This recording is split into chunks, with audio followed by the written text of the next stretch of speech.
नमस्कार. माझे नाव प्रतिज्ञा बोरसे आणि गेल्या 23 वर्षापासून मी अध्यापनाचं कार्य करत आहे. मागच्याच वेळेस नीटचा जो पेपर फुटला, तेव्हा आणि त्या पेपर फुटीनंतर जे मुलांचे हाल आम्ही बघितले, तर त्याच्याने अत्यंत दुःख झाले. परंतु आता शिक्षकांसाठी असलेले जी परीक्षा होती टी-ई-टी, तिचा सुद्धा पेपर फुटला आणि त्या गोष्टीचा आम्हाला एवढा त्रास झाला. मी स्वतः त्याच्यासाठी अपेअर होती आणि सगळी तयारी झालेली होती. माझे सगळे डॉक्युमेंट्स काय मला घेऊन जायचं ते सुद्धा तयारी केली आणि अचानक कळलं की पेपर फुटला आहे आणि कॅन्सल झालेला आहे. तर याच्यासाठी मी गेल्या 6 महिन्यापासून तयारी करत होती आणि वेळात वेळ काढून माझं अध्यापन कार्य करून, जनगणनेचं कार्य करून सगळ्या वेळात वेळ काढून मी ते काम करत होती. तरीसुद्धा पेपर फुटला आणि तो जो परीक्षेचा टेम्पो होता तो एकदम संपला.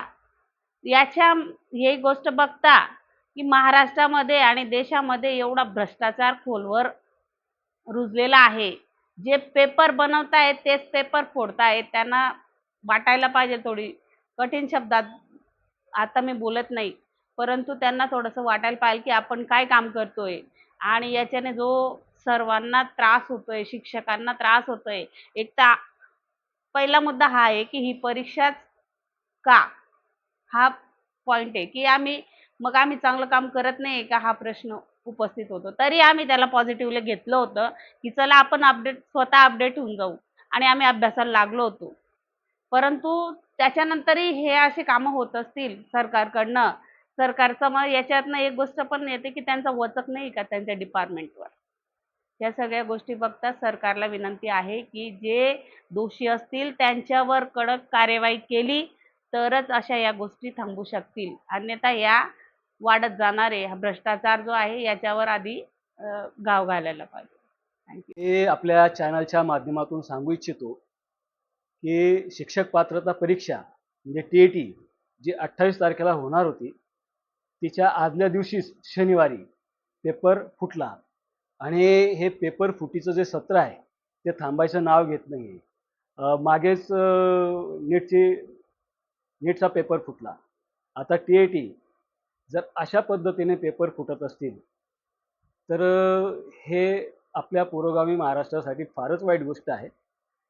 कारण की वर्ष मुलं या शिक्षण क्षेत्रातली मेहनत घेतात किंवा जे शिक्षक म्हणून ही परीक्षा देत आहेत ते आपला व्यवसाय सांभाळून, आपली नोकरी सांभाळून, आपला प्रपंच सांभाळून परीक्षेची तयारी करतात. शिवाय शिक्षकांना अनेक कामं असतात शासकीय स्तरावरती, जसं की SIR आहे, जनगणना आहे, वेगवेगळ्या प्रकारचे कामं शासन स्तरावरती करायचे असतात. हे सगळं सांभाळून जेव्हा ते परीक्षेची तयारी करतात, अशा वेळेला जेव्हा पेपर फुटून जात असतील तर एक प्रकारे मनोधैर्य खच्चीकरण होतं याच्यातून आणि एक प्रश्न उभा राहतो की आपण मग परीक्षा द्यायची का म्हणून? जर शासन स्तरावरती चांगले प्रयत्न होत नसतील, किंबहुना शंका यायला जागा आहे की असं का होतं? की शासनाची एवढी जी यंत्रणा आहे ती एवढी कमकुवत आहे का? की शासनाने काळजी घ्यायला पाहिजे आणि जे होतकरू आहेत की त्यांना न्याय मिळाला पाहिजे आणि हे थांबलं पाहिजे आणि जे कोणी या असा गैरप्रकार करत असतील तर त्यांना कडक शासन झालं पाहिजे. तर एवढंच या निमित्ताने मी आपलं मत मांडतो. माझं नाव विजय तानाजी पाटील. मी गेल्या 17 वर्षापासून अध्यापन करीत आहे आणि मागच्या 3-4 वर्षापासून शासनाचा नियम आला आहे की जो शिक्षक आहे त्याला जर आपली सर्व्हिस कंटिन्यू करायची असेल, सेवा पूर्ण करायची असेल तर त्याला आता शिक्षक पात्रता परीक्षा पास व्हावी लागेल. मला वाटतं शिक्षकांनाच का ही पात्रता परीक्षा द्यावी लागते हा मोठा प्रश्न आहे. कारण आम्ही जी प्रश्नपत्रिका पाहिली आतापर्यंत ती प्रश्नपत्रिका आम्ही शिकवत असलेले कंटेंट यांचा कुठेही मॅच होत नाही. मग आम्हाला शिक्षक पात्रता परीक्षा जी द्यावी लागते तर ते कंटेंटवर असणारी क्वेश्चन पेपर असली पाहिजे असं मला वाटतं.